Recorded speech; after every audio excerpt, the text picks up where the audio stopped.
Good morning students. तो आज हम पढ़ेंगे प्रकाश यानी कि lights chapter number 9 class 10th। ठीक है बच्चों, तो आज का जो टॉपिक है वो हमारे पास है परावर्तन। क्या है? परावर्तन। हमने पढ़ लिया था, ठीक है, इसका इंट्रो पढ़ लिया था। आज हम पढ़ेंगे परावर्तन के बारे में। क्या है परावर्तन, परावर्तन के नियम। ठीक है बच्चों, तो देखो परावर्तन क्या है कि किसी भी सतह या पृष्ठ, ये मान लो सतह है या पृष्ठ है या दर्पण है। ठीक है बच्चों, ये क्या है? कोई भी सतह है या पृष्ठ है या दर्पण है। ठीक है, इसका बिल्कुल सेंटर पार्ट, बीच का पॉइंट लेते हैं। यहाँ से अपन एक सीधी लाइन बताते हैं, इसको बोलते हैं अभिलंब। क्या बोलते हैं? अभिलंब। और यहाँ इसका जो सेंटर पॉइंट होता है, इसको देखो नाम दे देता हूँ मैं मिरर को। ये मिरर यानी कि दर्पण मान लो, ठीक है, MN इसको नाम दे दिया मैंने। सतह भी बोल सकते हैं, पृष्ठ भी बोल सकते हैं। इसका जो बिल्कुल सेंटर पॉइंट है वो है आपतन बिंदु। ठीक है बिंदु, आपतन बिंदु। अब देखो परावर्तन क्या कहते हैं? जब प्रकाश की किरण किसी भी पृष्ठ पर आपतित होती है, किसी भी पृष्ठ पर, किसी भी सतह पर या किसी भी दर्पण पर आपतित होती है, तो वह अपवर्तन के बाद, परावर्तन के बाद, तब वो परावर्तन के बाद उसी ही माध्यम में वापस चली जाती है, उसी ही माध्यम में चली जाती है। इसे बोलते हैं परावर्तन। इसे क्या बोलते हैं? परावर्तन। ठीक है, आया समझ में? इसमें क्या होगा बच्चों कि जो किरण होगी वो किसी सतह से टकराएगी और टकराने के बाद उसी माध्यम में चलकर चली जाएगी। ठीक है बच्चों, आया समझ में?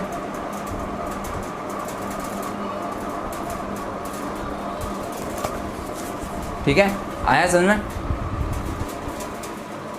अब देखो इसकी डेफिनेशन आप जाओगे तो कहीं कहीं पे भी अलग भी मिल सकती है। ठीक है, और अपने जो सिलेबस में वो मैं लिखा रहा हूँ, अभी देखना बच्चों। जब प्रकाश की किरण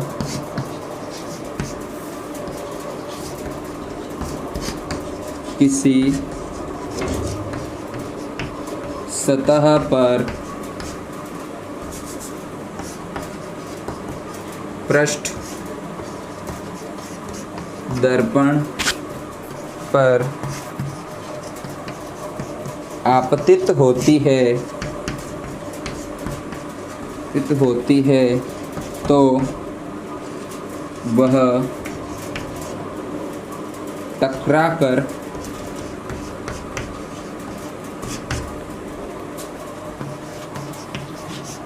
उसी माध्यम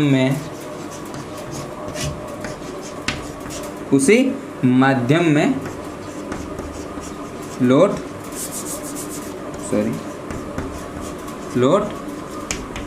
जाती है। इसे परावर्तन कहते हैं। इसे क्या कहते हैं?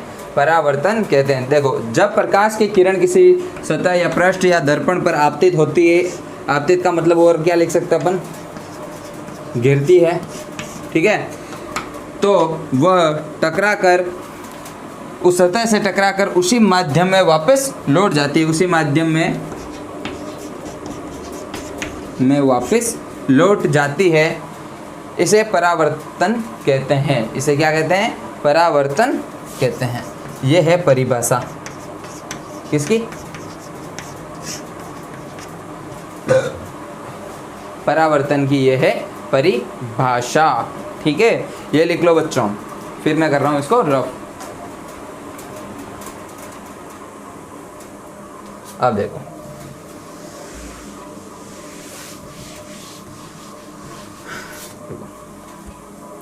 मतलब क्या कहना चाहता है परावर्तन में?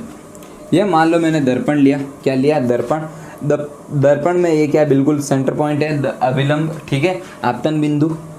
तो कुछ पल तो हमसे टकराए और टकराने के बाद उसी माध्यम और उसी तेवर में वापस चले गए। ठीक है, जैसे हमारी ज़िंदगी में आप आए थे उसी तरह हमारी ज़िंदगी से निकल गए। ठीक है, ये यहाँ पे रही तुम्हारी ज़िंदगी में आए ये लौट गए, इसे कहते हैं परावर्तन का नियम। ठीक है, इसे कहते हैं परावर्तन। क्या कहते हैं? परावर्तन के जिस तरह आप हमारी ज़िंदगी में आए थे उसी तरह लौट गए। ठीक है, जिस तरह हमारी ज़िंदगी में आप आए थे उसी तरह हमारी ज़िंदगी से आप लौट गए, इसे कहते हैं परावर्तन। इसे क्या कहते हैं बच्चों? परावर्तन। ठीक है, अब देखो परावर्तन समझ में आया। परावर्तन की परिभाषा समझ में आई कि किसी भी पृष्ठ पर या कोई भी सतह पर या दर्पण पर जब कोई किरण आपतित होती है और उसी माध्यम में वो वापस लौट जाती है, इसे कहते हैं परावर्तन। इसे क्या कहते हैं? परावर्तन। ठीक है, अब हम पढ़ेंगे परावर्तन के प्रकार। देखो बच्चों, परावर्तन के दो प्रकार होते हैं।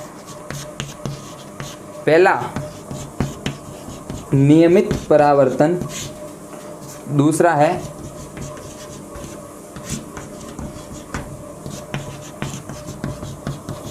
विसरित परावर्तन। ठीक है, नियमित परावर्तन और विसरित परावर्तन। तो बच्चा इसकी डेफिनेशन या किसी खास चीज़ की ज़रूरत नहीं होती है। ठीक है, प्रकार समझना है। मैं ऐसे ही बता देता हूँ कि नियमित परावर्तन और विसरित परावर्तन क्या होता है, तुम लिख लेना बच्चों।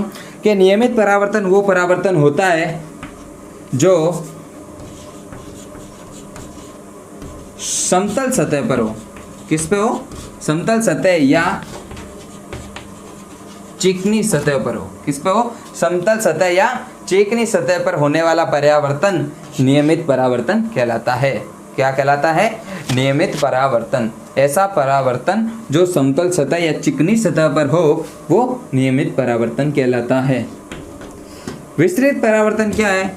वह परावर्तन जो खुरदरी जगह पे हो। किस पे हो? खुरदरी जगह पे हो। ठीक है, ऊबड़ खाबड़ लिखा हुआ भी होगा, ऊबड़ खाबड़ बुक में, कि ऊबड़ खाबड़ सतह पर अगर कोई भी परावर्तन हो उसको बोलते हैं विसरित परावर्तन। उससे क्या बोलते हैं? विसरित परावर्तन। ठीक है, तो ये परावर्तन के दो प्रकार हैं, नियमित और विसरित परावर्तन। ठीक है, नियमित परावर्तन वो होता है जो समतल सतह पे हो। ये मैंने समतल सतह बनाई। ठीक है, ये अभिलंब बनाया। ठीक है, अब देखो, चलो अभी नहीं बनाते। ठीक है, बाद में बताते। ये टकराई और चली गई, ये टकराई चली गई, ये टकराई और चली गई। ठीक है, ये टणाऊ। ठीक है बच्चों, आया समझ में? ठीक है, ये है समतल सतह, समतल या चिकनी भी बोल सकते हो। ठीक है, इसे बोलते हैं नियमित परावर्तन। ठीक है, अब जब इस पे होगा तो जो ये लौटने की जो दिशा होगी बच्चा, ठीक है, किरण के वापस लौटने की जो दिशा होगी वो एक माध्यम में नहीं होगी। ठीक है, बिल्कुल सही नहीं होगी, आड़ी टेढ़ी जाएगी किरणें, तो इसको बोलते हैं विसरित परावर्तन। और ये होती है खुरदरी सतह पर।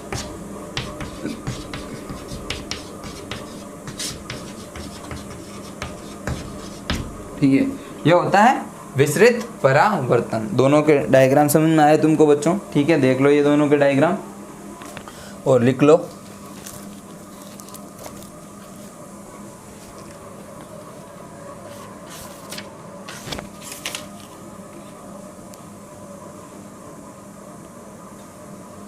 चलो, हो गया?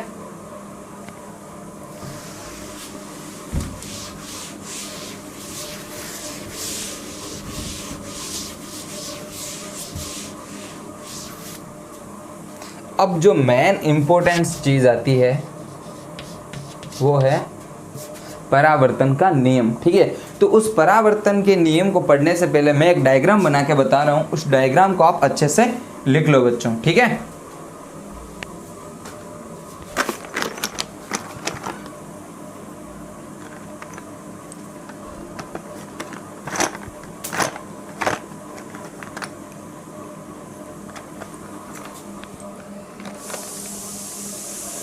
चलो अभी बताते हैं बच्चों, देखते हैं। ठीक है, ये M और ये N, ठीक है। ये है मान लो दर्पण, ठीक है, या सतह या पृष्ठ, कोई भी ले सकते हो, ठीक है। एक चीज लिखनी तुमको,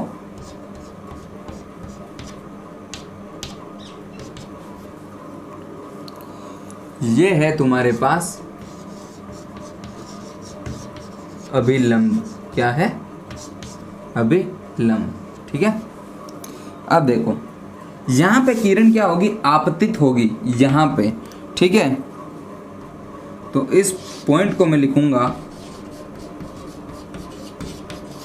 आपतित बिंदु, ठीक है।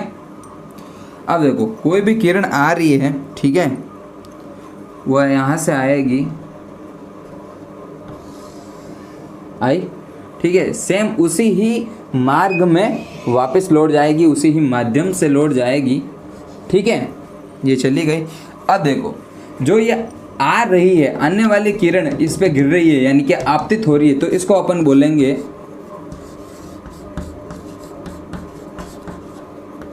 आपतित किरण, ठीक है। क्या बोलेंगे, आपतित किरण, ठीक है। और जो वापस जा रही है उसको अपन बोलेंगे परावर्तित किरण, क्या बोलेंगे,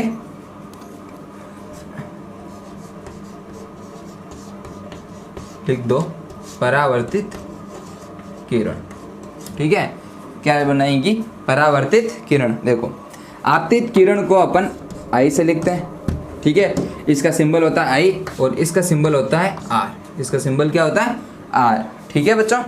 अब देखो आपतन बिंदु क्या करती है, कोण बनाती है। आपतित किरण क्या करती है, कोण बनाती है, जिस कोण का नाम होता है आई, ठीक है। इसको क्या बोलते हैं, आई। और परावर्तित किरण जब वापस परावर्तित होती है तो भी वो एक क्या करती है, कोण बनाती है, ठीक है, वो होता है और आर, ठीक है। क्या होता है, आर, ठीक है। तो अब देखो इसको बोलते हैं हम आपतन कोण, ठीक है। और जो ये जा रहा है आर, इसको बोलते हैं परावर्तन कोण या परावर्तित, ठीक है बच्चों। सॉरी बच्चों,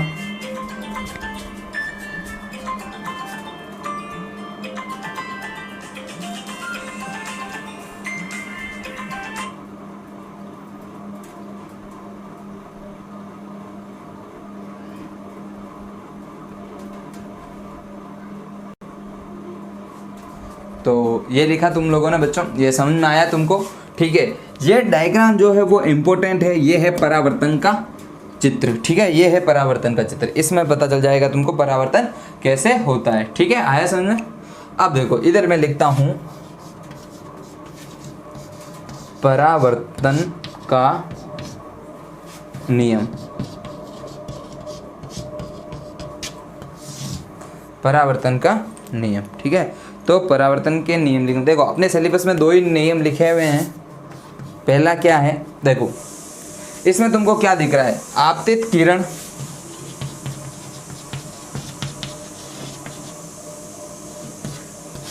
ठीक है। दूसरा क्या दिख रहा है, अभिलंब। तीसरा क्या दिख रहा है, परावर्तित किरण।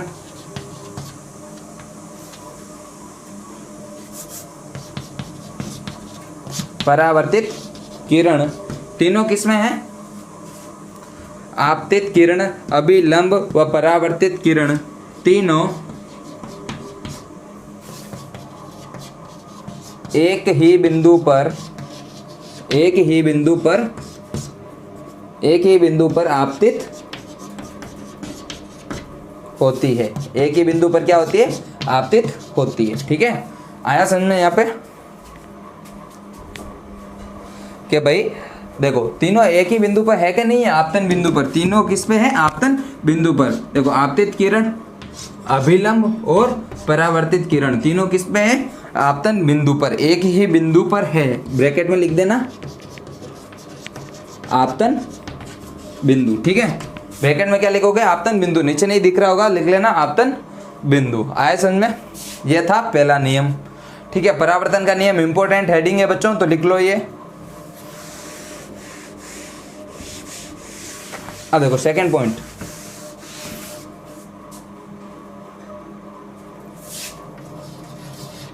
सेकंड पॉइंट क्या लिखता हूं?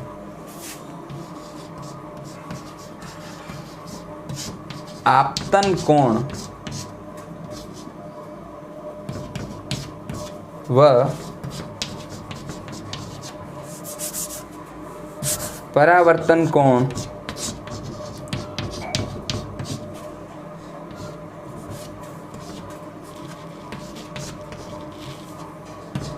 आपतन कोण व परावर्तन कोण दोनों कोणों का मान समान होता है। दोनों कोणों का मान क्या होता है? समान होता है। आपतन कोण व परावर्तन कोणों का मान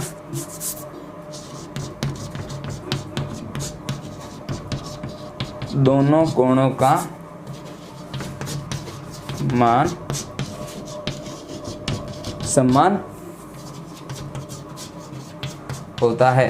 दोनों का क्या होता है? मान जो समान होता है, मान सम्मान होता है बच्चों, ठीक है। मतलब कि I बराबर R, ठीक है। जितना I होगा उतना R होगा। अगर आपतित किरण 30 डिग्री का कोण बना रही है तो परावर्तित किरण भी कितना बनाएगी? 30 डिग्री का। अगर ये 40 डिग्री का बना रही है तो ये भी कितनी बनाएगी? 40 डिग्री का, ठीक है। ये दो नियम लिख लो बच्चों, ठीक है। पहला कि आपतित किरण, अभिलंब और परावर्तित किरण तीनों एक ही बिंदु पर होते हैं, और आपतित कोण यानी कि सॉरी आपतन कोण और परावर्तन कोण दोनों का मान समान होता है। दोनों का मान समान होता है, ठीक है। ये नियम है बच्चों, क्या है? नियम, साइंटिफिकली प्रूफ्ड नियम है वैज्ञानिक तौर से।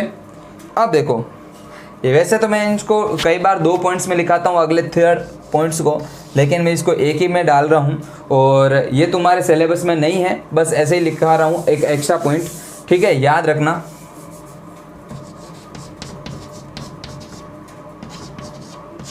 आपतित किरण व परावर्तित किरण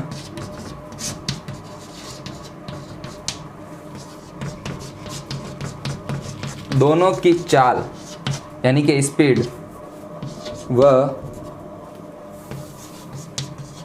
आवृत्ति, ठीक है, जिस स्पीड से आ रही है, ठीक है, फ्रीक्वेंसी कैसी आ रही है, ठीक है। आपतित किरण व परावर्तित किरण दोनों की चाल व आवृत्ति समान होती है।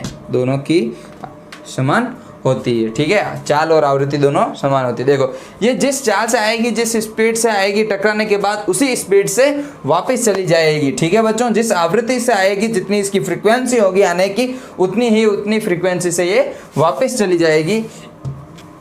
दोनों किरणें, ठीक है, आपतित किरण और परावर्तित किरण, ठीक है। यहाँ पे अपने परावर्तन का नियम समाप्त होता है बच्चों, ठीक है। ये इतना ही है, बहुत ही अच्छा सुंदर तरीके से समझाया है आपको, ठीक है। इससे ज़्यादा कुछ नहीं लिखना इसमें से, ये बहुत लिख दो, 3 पॉइंट लिख दो आप, बहुत ही अच्छे। अगर आप इसके 2 पॉइंट्स बनाना चाहो 2 ही बना सकते हो कि भाई आपतित किरण और परावर्तन किरण दोनों की चाल समान होती है और दूसरे में आवृत्ति समान होती है, ठीक है। चलो, ये हो गया ख़त्म अपना। तो आशा करता हूँ समझ में आया होगा बच्चों आपको। तो अगर समझ में आया है तो लाइक कीजिए, कमेंट कीजिए और शेयर कीजिए बच्चों, ठीक है। और कंटिन्यूसली देखें आप और अपने नोट्स खुद प्रिपेयर करें बच्चों, ठीक है। चलो लिख लो।